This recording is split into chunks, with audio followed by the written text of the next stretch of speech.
So let's talk about this next matchup, TJ versus Pam. In game one, we had TJ with the black deck and Pam with the green deck. That's an interesting matchup. So let's take a look in this early game here. So early game, you can see over there that TJ has 2 sleeping potions in his Emberscape that he has used. And that's all of the sleeping potions. Yeah, and that puts Pam in a pretty hard spot to get out of. Now, she did have a Devious Serpent, so watch how she uses her 2 cards. She first plays the Poltergeist, gets him out of protection mode. Then flips over a face-down witch. Yeah, and she still has another play after that. So what's the best thing for her to take here? Well, I would steal a sleeping potion, hands down. And then I'd probably capture a sleeping potion because it's the highest point value in her Emberscape.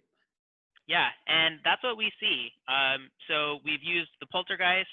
The witch was face down. She still gets another play. And she slipped TJ a Wraith.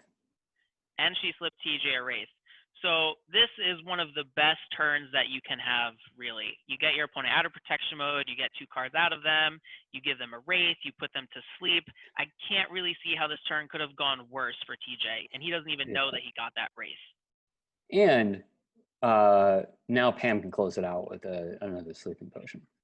Yeah, that sleeping potion guarantees her collection next turn. TJ really has nothing he can say about it. So that's going to be a really, really strong start for Pam here in game 1. Yeah. So like we were talking about earlier on, some people go fast mode. And now fast mode is not like greedy mode or hasty mode. Fast mode is just a way of playing. And TJ was trying to go fast mode there, and Pam was like, no, you can't do that to me. I'm going to, witch you, sleep you, and poltergeist you, and, we're going to put a stop to that. So that was a great start to a great game. Yeah, that was great for her. And TJ does have a hard time regaining that momentum. We see here TJ still only has a couple cards in his Emberscape. Pam goes for her signature move. We've seen this before, but she is known for this move. You play the Mysterious Elixir as your 4th card. Doesn't work out this time for her, but she does get halfway through her arcane cards now, setting a timer for TJ. Yeah, TJ's only got so much time to make up for the lost points. He's a collection behind. He doesn't have high points in his Emberscape. No lasting effect, no face down cards, not in a great position. And although that martyr was a little bit unfortunate for Pam, it was a hasty martyr. So that puts her in hasty mode. And then this upcoming turn here, we're going to see her play her sleeping potion. And TJ does have a face down card, but in hasty mode, you can only do so much. So, he's going to miss his next turn. He can flip that over, which he will. I'm sorry. I think TJ puts the hasty martyr onto Pam.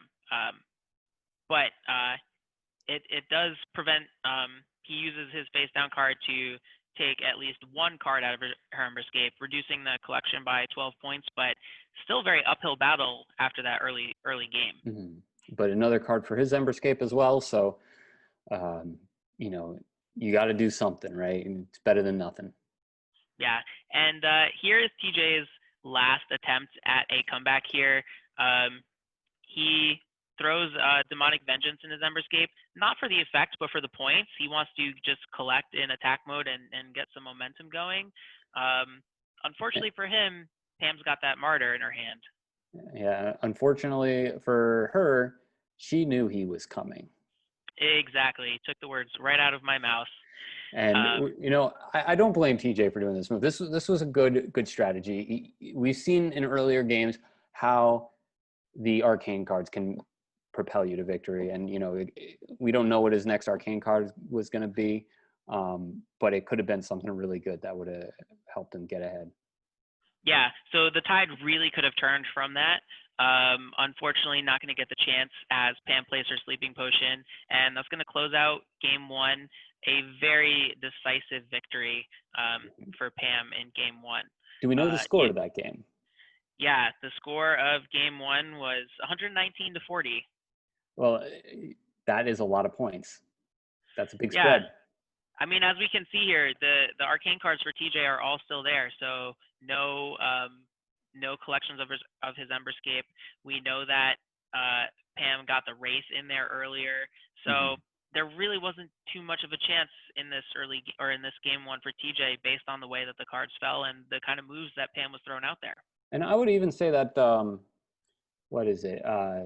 60 points plus a wraith. That's pretty good for not having collected your Emberscape even one time. Yeah, I agree. So definitely good showing from TJ despite the loss from him. Yeah, best effort. Going into game two, we've got TJ with the yellow deck and Pam with the white deck.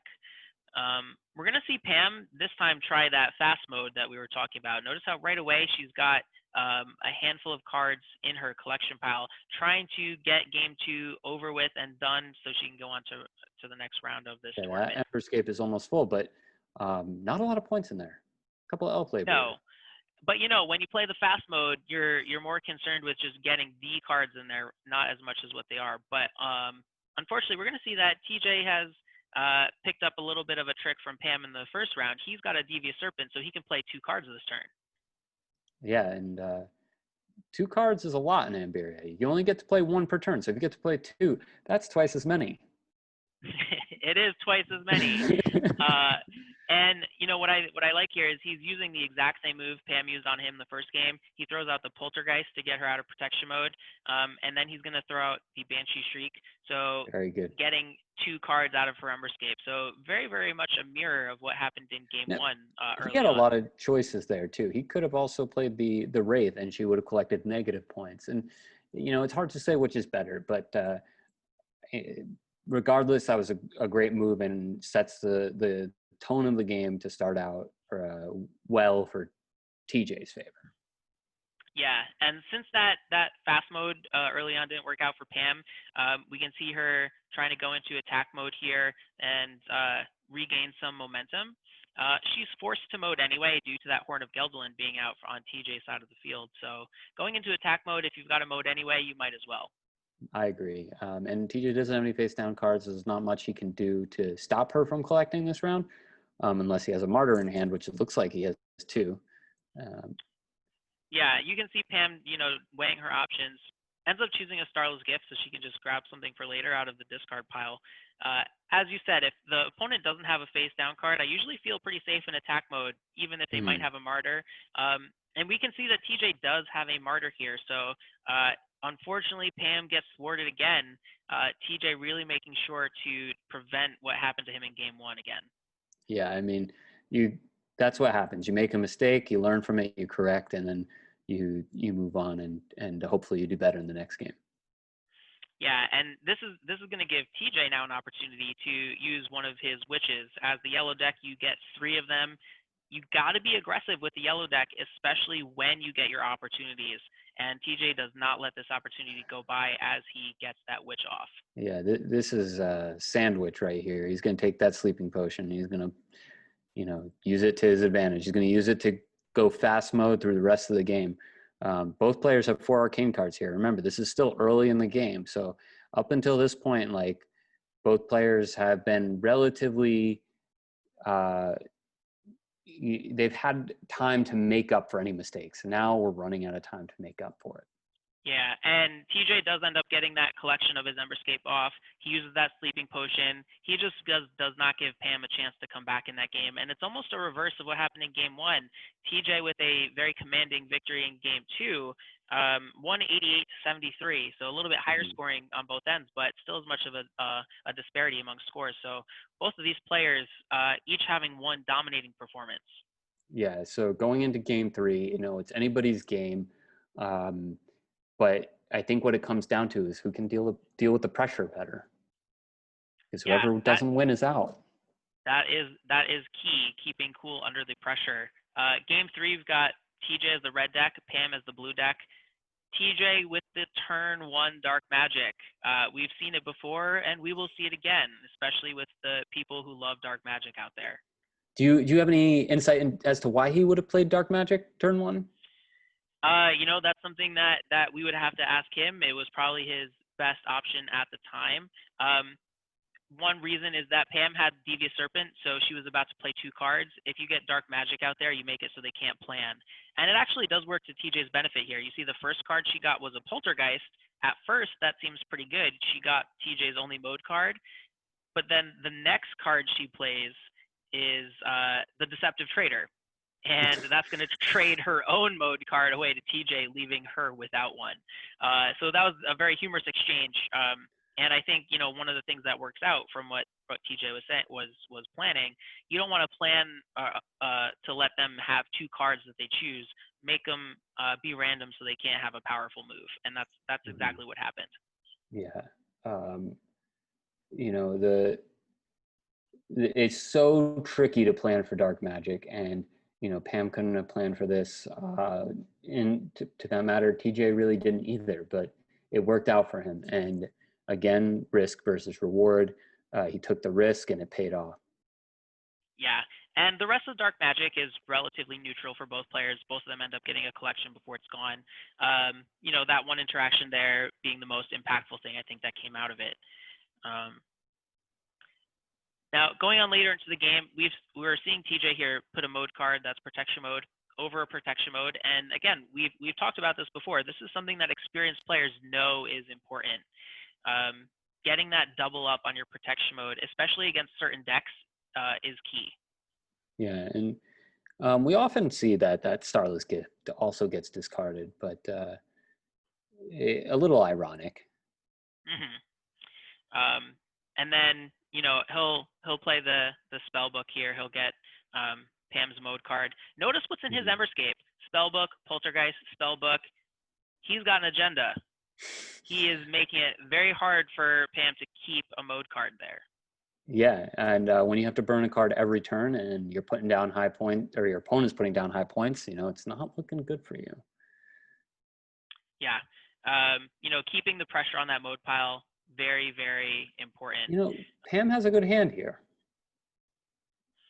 Yeah, and you know, she only has a couple of different options to go with right now. With her limited hand size, they're good cards, but her options are limited, and that really shows you the effect that TJ is having on her hand size with those mode cards. You know, she's out of options. She plays this Hypnotist, and I think her plan is to try to get TJ out of protection mode at least with it. So she takes her mode card, but as we saw before, the card underneath is still protection mode, so he's going to still be safe, and that's really going to help him stay strong at this point in the game. Yeah, and it can be, there's so many things going on. Like, we're looking at the game from the outside right now. We're seeing everything. Josh and I are calling it out, but when you're playing, there's so many things going on. You've got, I have my protection martyr. Am I going to have to use that? I'm going to save it. But what about this, you know, Uncivilized Wretch? There's a lot going on. TJ puts another protection mode down. You don't see it, and you're like, all right, I'm going to play this Hypnotist, get him out of protection mode, and it's going to be great. And it turns out that he had another protection mode under there. Yeah, so he's putting a lot of emphasis on both modes, his own and Pam's. She does end up having to mode with that Uncivilized Wretch card that we saw before, a very powerful card to have to put into your mode pile. Yeah, and you really, really want to play those straight to collection cards as much as possible. Sometimes you have a Jewel Grid, it's tempting to throw them right into your collection pile, but the effect is powerful. So Pam had to waste it on her mode pile, but the good news is she got to draw 2 cards. And maybe those will help her, you know, get an edge. Aside from the greedy mode, I think she's had this plan all along. Don't forget that she's got that Hypnotist in her hand. You can never underestimate a player with a Hypnotist in their hand. She can play that Hypnotist, and even though the Uncivilized Wretch was in her mode pile, she can still grab it and utilize its effect. And that's what she's going to go for here. And we can see with TJ's Emberscape full, that would be pretty devastating.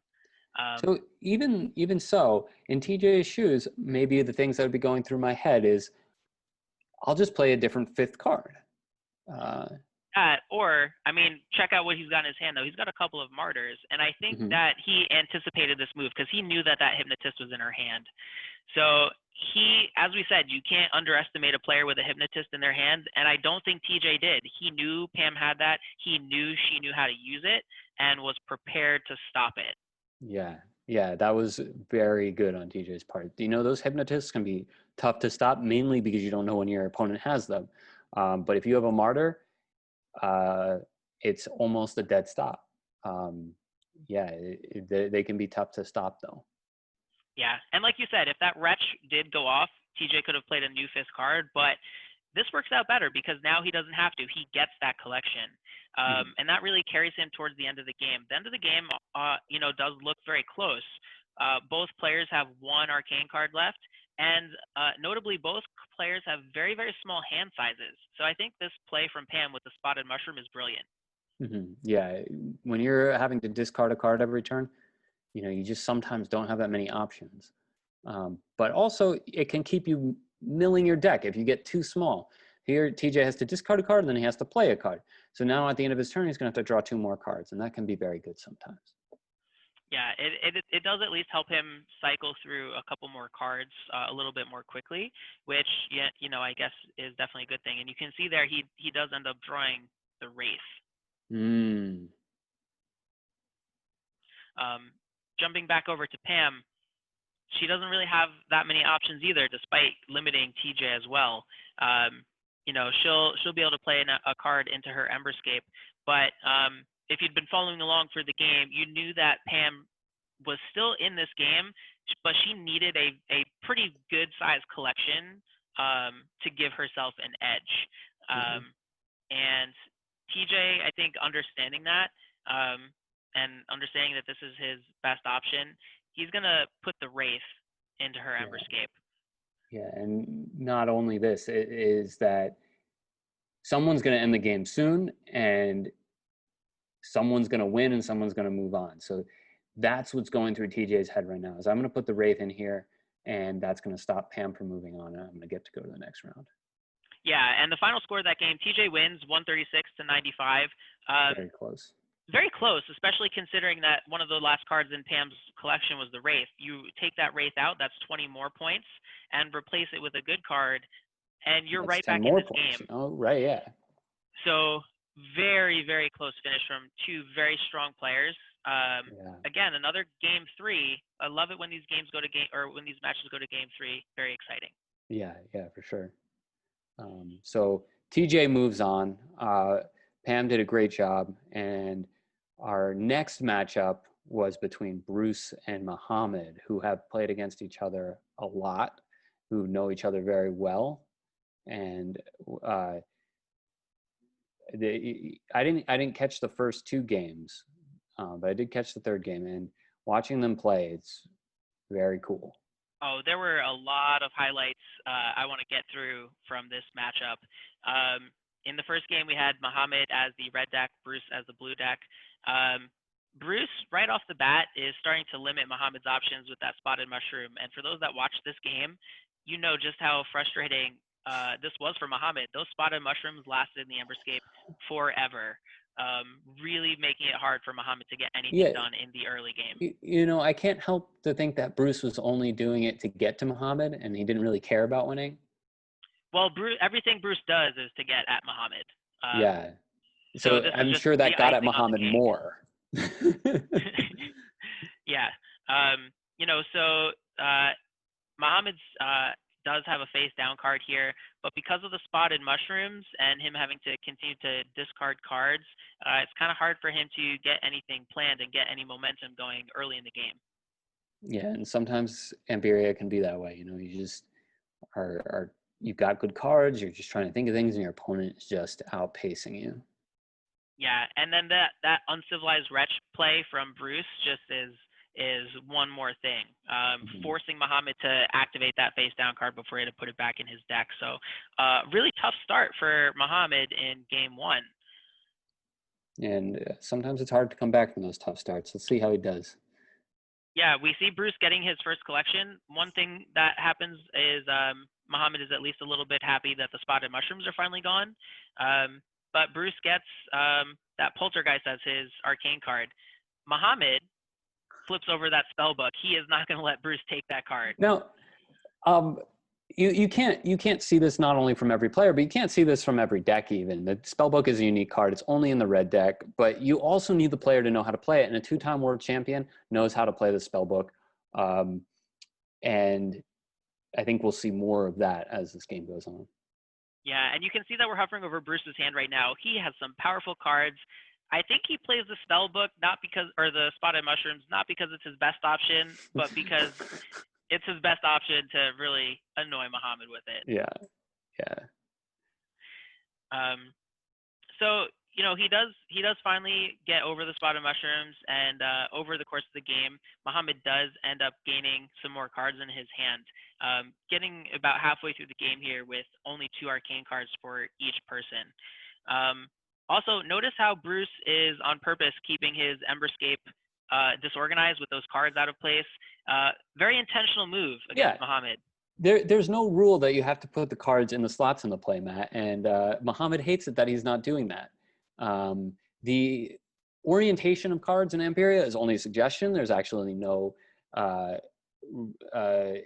impact to the rules of the game. So like they're doing with their mode cards here, this is a memory trick. What Bruce is doing with the elf there, that's to annoy Mohammed. But notice what Mohammed did though. He, in the face of all that disorganization, played his hero, not even in protection mode, and by sheer luck gets the Deceptive Traitor and puts him in protection mode to help protect his hero. I can't believe that bold move from Mohammed and how much it worked out for him. And we have to reiterate, risk reward. Yeah. So definitely working out for him there. A little bit later, maybe we see Mohammed get a little bit too ahead of himself. He goes into attack mode. He wants to collect his hero, but Bruce has a face down card, maybe because it's not in the right slot on the playmat. He didn't notice it. But it's a tough thing to go into attack mode with your hero out there in the face of a face down card. Bruce suspected that Mohammed had a protection martyr, but we can see his hand and we know that he doesn't. So very, very risky move for him with Bruce's face down card. Yeah. And we can't hear them talking right now, but you better believe Bruce is saying all sorts of inappropriate things. Yeah, well, I mean, at this point, he can back it up because here he goes. He's going to flip over his face down card, and it's a witch. Oh, my goodness, a witch. And if you know Mohammed, you know there's nothing more he hates than losing his hero in Ambyria. And this is really just going to cap off a devastating loss for a previous world champion in game 1. Yeah. I know, shocking to Mohammed. We know Bruce is a great player as well, but Mohammed, I think, really expecting to win, and Bruce showing that he's not going to let him get it that easily. Yeah, and in this tournament setting, you don't have games and games and games to lose. This is the last game that Mohammed can lose, or he's out, and he is not in the running to be a 3-time world champion, our first 3-time world champion. So I can't imagine what kind of pressure Mohammed is feeling at this point. And I can't imagine the kinds of tactics Bruce is using to expose that pressure. Yeah. Exploit that pressure. So you know that he's, at the end of this game here, he is definitely feeling pretty defeated. And you know that he's definitely got to work to compose himself for game 2, because if he doesn't get in the right zone, he could get out of this tournament round 1, and it'd be hard for him to emotionally recover from such a loss. Yeah. And Ambyria is a very emotional game, and if you can stay calm and collected, you are going to do well in competition. Yeah, and you can see Mohammed exhausting a lot of resources here trying to get his hero back, which he does with that Thief in the Night. He does get that hero back, but it's not enough to win game 1. Yeah, and the heroes, we focus a lot on them, but like they can really pull on your emotions, and I think that can kind of that's one of the things that gets to Mohammed, and that's yeah, 20 points is a lot for one card, but it in a 150 point game, you can let it go. Yeah. So in game two, we've got Mohammed as the green deck and Bruce as the yellow deck. We see Mohammed is going for the fast mode here. Notice the 2 sleeping potions in his Emberscape and the 0 cards in Bruce's Emberscape. Yeah. He really is trying for that fast collection. Bruce does have that martyr, so he's able to slow him down a little bit. But does he have a plan? He's got a Seductress. I think that'll be good. But again, Mohammed doesn't have high point cards. But he does the King of Storms. That's an interesting choice. Is he going to go for it? It is an interesting choice. You might initially think, oh yeah, that's a no-brainer. You play that King of Storms. But what's the problem with playing that in Bruce's shoes here? He gets slept again twice. Yeah, he does end up choosing this, and it does prevent Mohammed from collecting, but he gets 2 sleeping potions back in his hand. So those are just going to come right back out again. Yeah, and there wasn't a ton of points out there. It might have been good to let Mohammed pick that up. Right, and this could be another instance of Bruce knew that move might really get under Mohammed's skin, which is a good tactic. The more you get under your opponent's skin, the more you can win. And that's also 12 points right out of the gate. Yeah, I mean, we do see those sleeping potions come back out again. Bruce tries to take one with his Seductress, but Mohammed, he's going to use that Protection Martyr. He is not going to let you take that sleeping potion. But now Bruce at least knows that Protection Martyr is out.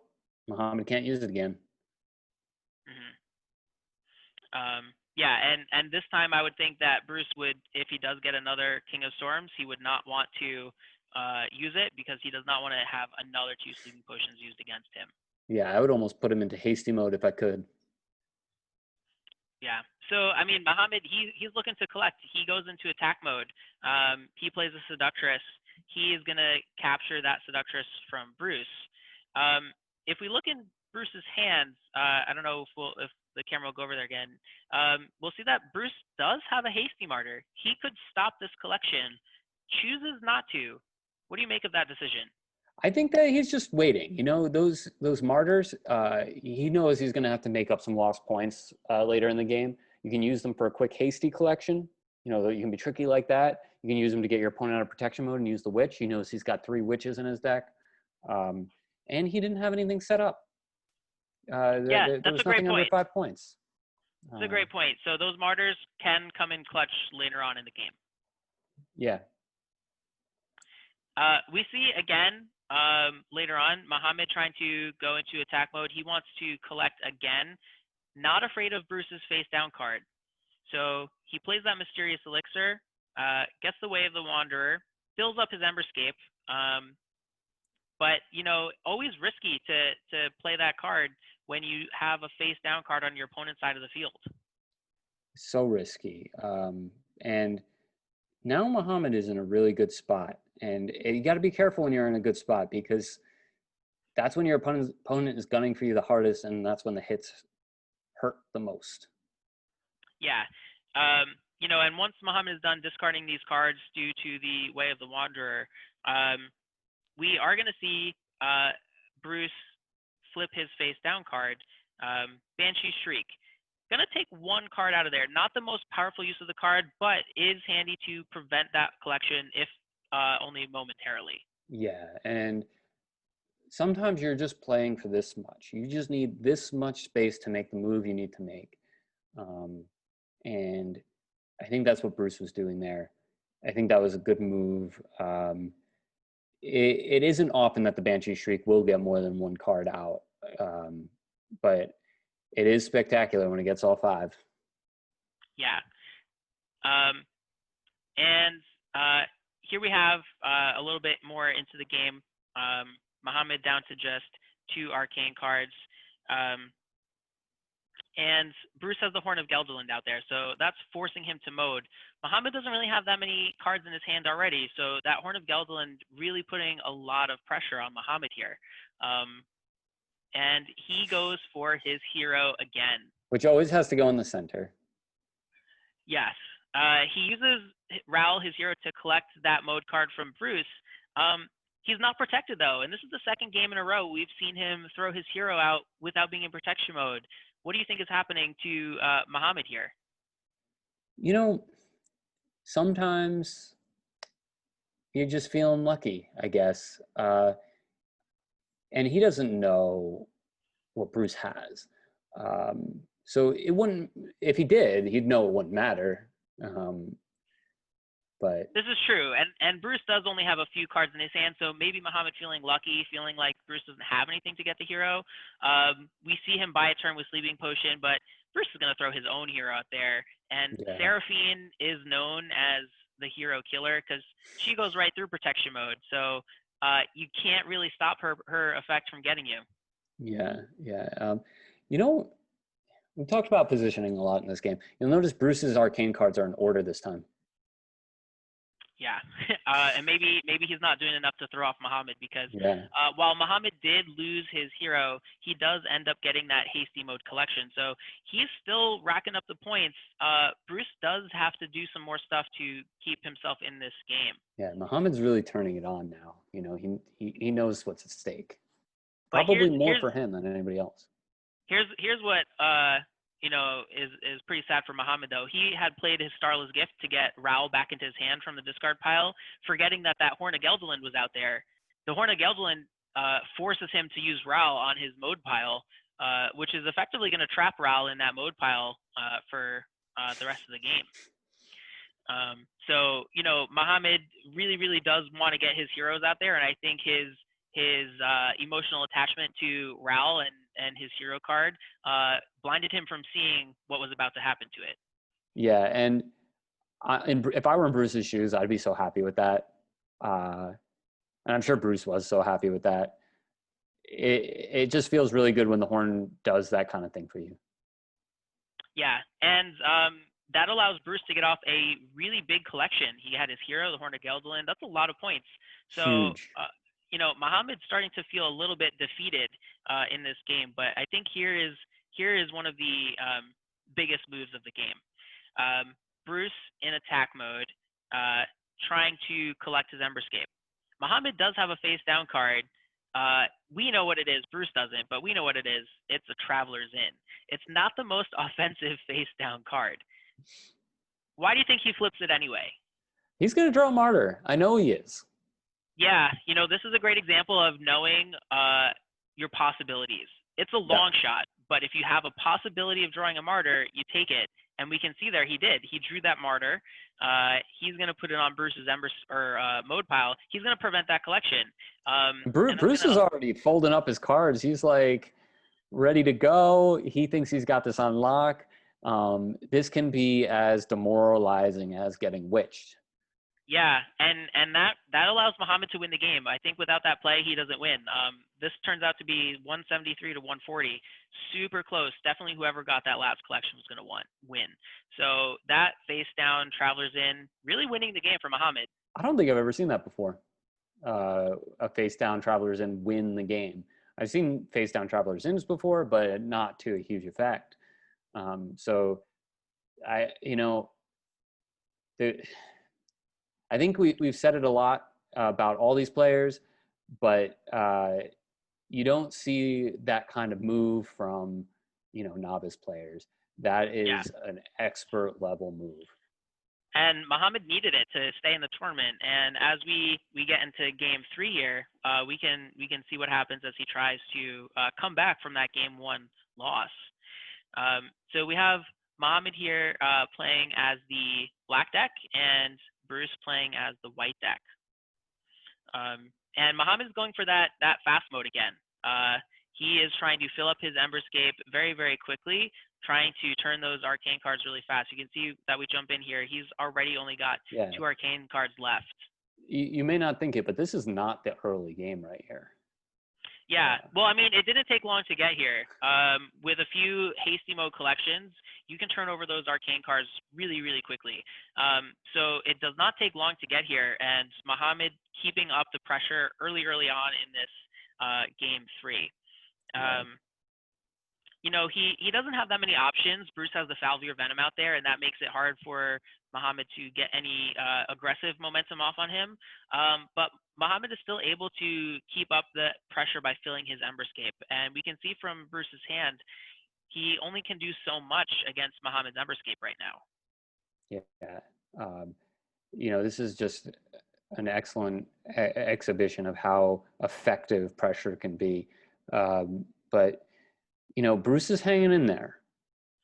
Yeah, and we can see even though Bruce did destroy that one card, Mohammed collects anyway because he's in hasty mode. And I think hasty mode, out of all the modes, is one that's slept on the most. People think that it's not the best mode, but you can see it really facilitates that fast mode of gameplay and really lets you collect really quickly before your opponent knows what hits them. It really should be called dangerous mode because you can be very dangerous or you can be in great danger. What's going to happen here? So here, Mohammed is about to collect in hasty mode.